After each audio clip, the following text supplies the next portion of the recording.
Hello, જય માતાજી, જય શ્રી કૃષ્ણ. મિત્રો, આજની વાર્તા શરૂ કરીએ પહેલાં વિડીયો ગમે તો લાઈક અને શેર કરી દેજો અને ચેનલ પર નવા હોય તો સબસ્ક્રાઈબ કરી દેજો. ચલો શરૂ કરીએ આજની વાર્તા. પુનર્લગ્ન. મારી આ વાર્તા એક સત્ય ઘટના પર આધારિત છે.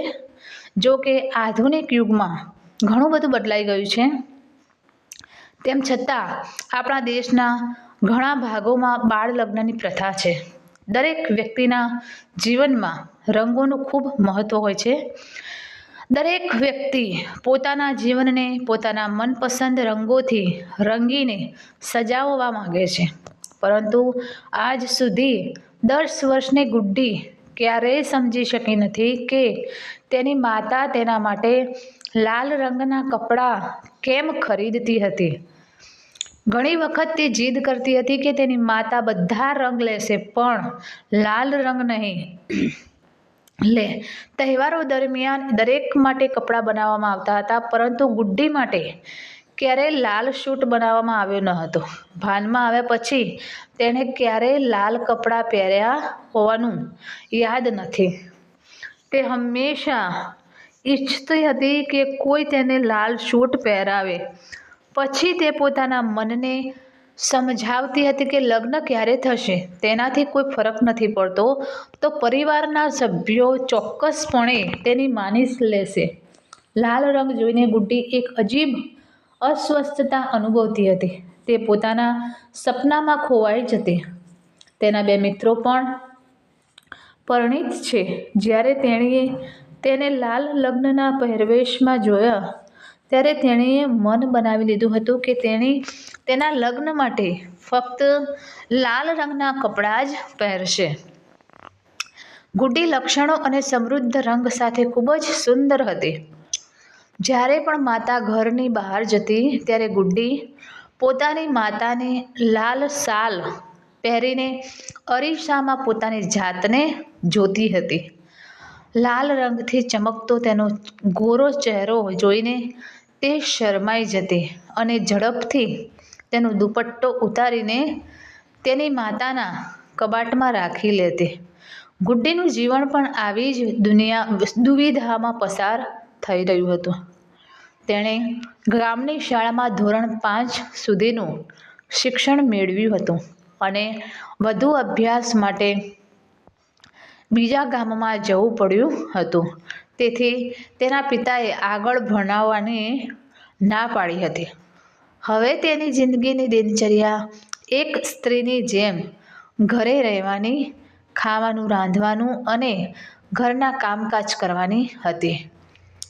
પણ મારા મનમાં ક્યાંક એવી આશા છે કે જ્યારે હું લગ્ન કરીશ ત્યારે હું લાલ કપડાં પહેરીશ અને આગળ ભણીશ.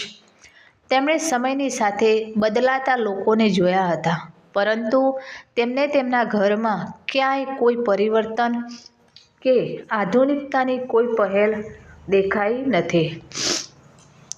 મારા પિતા કઠોર સ્વભાવના હતા અને હું હંમેશા તેમનાથી ડરતી હતી.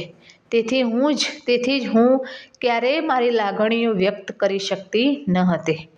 જ્યારે પણ તેણી તેની માતા સાથે લાલ રંગ વિશે વાત કરતી ત્યારે તેણી તેને ઠપકો આપતી, "ના, તું લાલ રંગના કપડાં નહીં પહેરે." હવે આટલી મોટી ઉંમર હોવા છતાં તે આ વાત સમજી શકતી નહોતી. આજે ઘરમાં ભારે હોબાળો મચી ગયો હતો. ગુડ્ડી સમજી શકતી ન હતી કે ઘરમાં શું ચાલી રહ્યું છે. જે પણ કોઈ વાત કરે, ગુડ્ડી સામે તેનો કોઈ અર્થ નહોતો. મમ્મી પપ્પા રૂમમાં જઈને વાતો કરતા રહ્યા. ગુડ્ડી સમજી ન શકી કે શું થઈ રહ્યું છે. હવે તે 18 વર્ષની હતી. રાત્રે સૂતા પહેલાં માતાએ તેને કહ્યું કે તેને તેના સાસરે જવું છે. તેને સમજાતું નહોતું કે કયા સાસરે જવું. તેના લગ્ન પણ થયા ન હતા.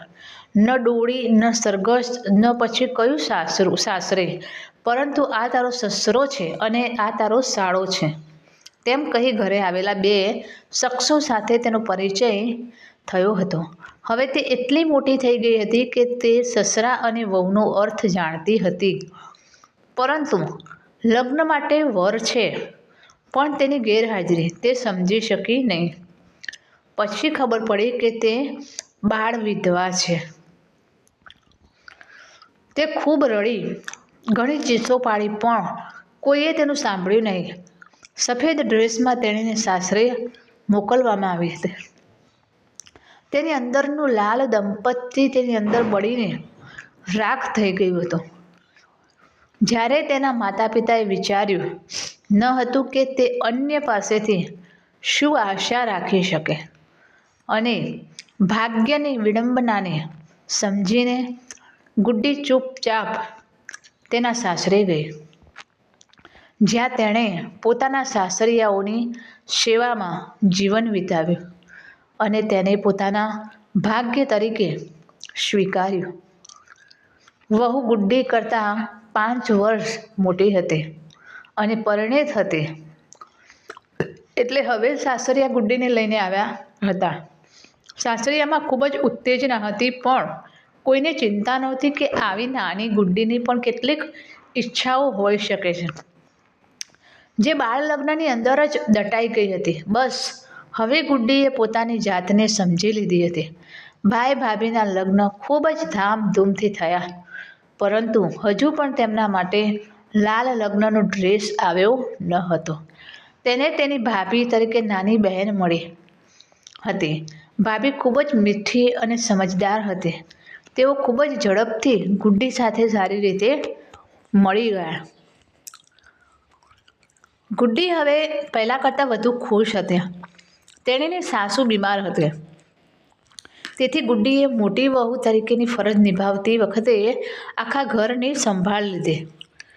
લગ્નના 2 વર્ષ પછી ભાભીએ એક છોકરાનો જન્મ થયો, પરંતુ તેને ભાગ્યની વિડંબના કહો કે પરિવારની કમનસીબી, નાની પુત્રવધૂનું ડિલિવરી દરમિયાન અવસાન થયું. પૌત્ર ઘરે આવ્યો. સાસુ બીમાર હતા, આથી બાળકની તમામ જવાબદારી ગુડ્ડી પર આવી ગઈ. વહુ સાવ ચૂપ થઈ ગઈ હતી. નાનાનું શું થશે એ બધાની ચિંતાનો વિષય હતો. ઘરની તમામ સમસ્યાઓ વચ્ચે ગુડ્ડીને એક જીવતું રમકડું મળી ગયું હતું. સાસુ, સસરા, વહુ બધા દુઃખી છે. ગુડ્ડીને પણ ભગવાન સાથે એ જ ફરિયાદ હતી કે તેને સુખ કેમ ન મળ્યું. જ્યારે પૌત્ર ઘરે આવ્યો ત્યારે તેણે તેની ભાભીને છીનવી લીધી હતી. હવે ગુડ્ડીએ મા વિનાના બાળકને માતા તરીકે ઉછેરવાનું નક્કી કર્યું છે. જ્યારે તમે જુઓ તે તમને તેના પોતાના બાળકની જેમ હંમેશા પ્રેમ કરે છે. તેના સ્નેહની તીવ્રતા એટલી બધી હતી કે બધા આશ્ચર્યચકિત થઈ ગયા. જ્યારે એક દિવસ તેણે ગુડ્ડીને બાળકીને દૂધ પીવડાવતા જોયું. કોઈ આ વાત માની શકતું ન હતું, પરંતુ તેને કુદરતનો ચમત્કાર કહો કે ગુડ્ડીનો પ્રેમ, માસૂમ બાળકને માતાનું દૂધ મળ્યું. કોઈ આ વાત માની શકતું ન હતું, પરંતુ કદાચ માતાનો પ્રેમ જોઈને ભગવાને ગુડ્ડીને સંપૂર્ણ માતાનો દરજ્જો આપ્યો હતો. સાસુ અને સસરાના આનંદના આંસુ રોકી ન શક્યા. તેઓ માની શકતા ન હતા કે આ ચમત્કાર કેવી રીતે થયો. તે સવાર સાંજ ગુડ્ડીના વખાણ કરતા થાકતા નહીં. પછી એક દિવસ સાસુ ગુડ્ડી પાસે આવ્યા અને તેમના હાથમાં લાલ જોડ હતી.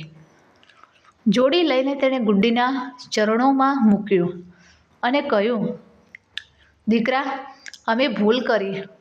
દુનિયા બદલાઈ ગઈ છે, પણ આપણે હજી પણ એ જ જૂના રસ્તા પર ચાલી રહ્યા છીએ. તું 5 વર્ષની હતી ત્યારે તારી માસીના લગ્નમાં અમારા દીકરા સાથે તારી પરણી હતી.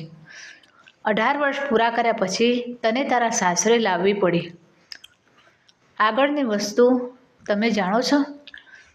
અમે અમારા એક પુત્રને ગુમાવી દીધો હતો અને ભાગ્યે બીજાને આ અન્યાય કર્યો હતો. તું મુન્નાની સાચી માતા બની. ગુડ્ડી સમજી શકતી ન હતી કે તેની સાસુ શું શું બોલી રહી છે અને શા માટે કહી રહી છે.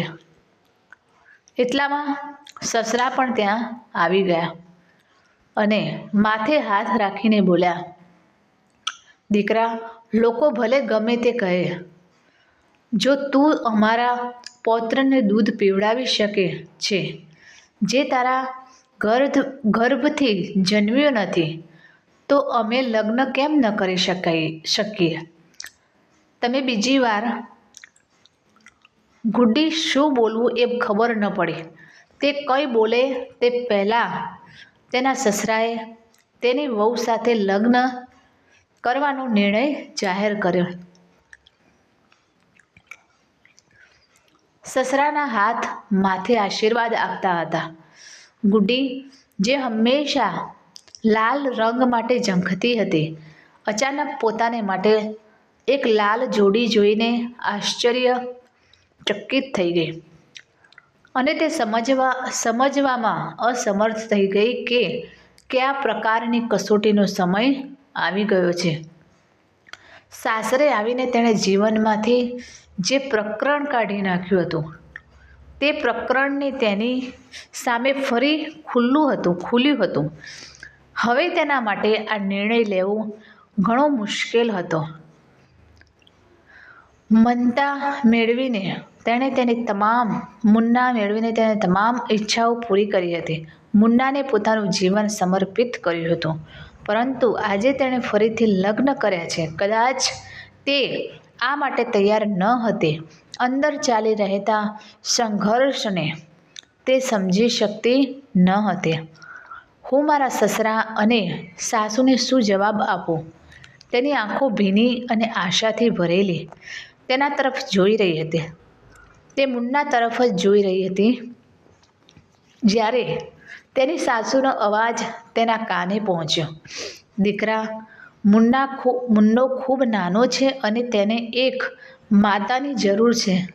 તારાથી સારી માતા કોઈ હોઈ જ ન શકે. તેની સાથે સંમત થતાં સસરાએ કહ્યું, સાતકી માને લાવવાને બદલે તું તારા દીકરાનો ઉછેર કરે એ સારું. તમે તેને ખવડાવવા માટે દૂધ આપ્યું છે. તમે તેની માતા છો, તેની વાસ્તવિક માતા છો. એક વિચિત્ર મૂંઝવણમાં ફસાયેલી, તે શું જવાબ આપવો તે વિચારવામાં અસમર્થ હતી, કારણ કે તેણે ક્યારેય વિચાર્યું ન હતું કે તેને તેના જીવનમાં આવી પરિસ્થિતિનો સામનો કરવો પડશે. તે માથું નમાવીને બેઠી રહી. મુન્નો ખોળામાં બેસી હસતો હતો. અચાનક તેણીને લાગ્યું કે જાણે કોઈ અન્ય તેની પાસેથી તેણીની યોત છીનવી રહ્યું છે અને તેણીને ખબર ન હતી કે તેની સાવકી મા તેની સાથે કેવી રીતે વર્તે છે. બસ આ વિચારે જ તેના મનને હલાવી દીધું અને તેણે તેના સાસુ અને સસરાને હા પાડી અને ફરી એકવાર પરિવારની ખુશી માટે પોતાનું મન બલિદાન આપવા તૈયાર કર્યું અને ફરીથી લગ્ન માટે હા પાડી. સાસુની આંખોમાંથી સતત વહેતી ધારા અને મુન્નાનું હાસ્ય મનના ખૂણે ખુશી કે ઈશ્વરની ઈચ્છા સાંભળીને ગુડ્ડીએ લાલ જોડી ઉપાડીને મુન્નાના કપાળે ચુંબન કર્યું અને સાસુ તરફ જોયું અને સસરાએ સ્મિત સાથે તેમના પગને સ્પર્શ કર્યો. તે શરમાઈને રૂમમાં દોડી ગઈ. તો મિત્રો, આ કહાની તમને કેવી લાગી તે કોમેન્ટ કરીને જરૂર જણાવશો અને વિડીયો પસંદ આવ્યો હોય તો લાઈક અને શેર કરજો તથા ચેનલ પર નવા હોય તો ચેનલને સબસ્ક્રાઈબ કરી દેજો. ફરીથી મળીશું આવી જ એક નવી કહાની સાથે. ત્યાં સુધી નમસ્તે, જય માતાજી, જય Shri Krishna, Har Har Mahadev. Thanks for watching.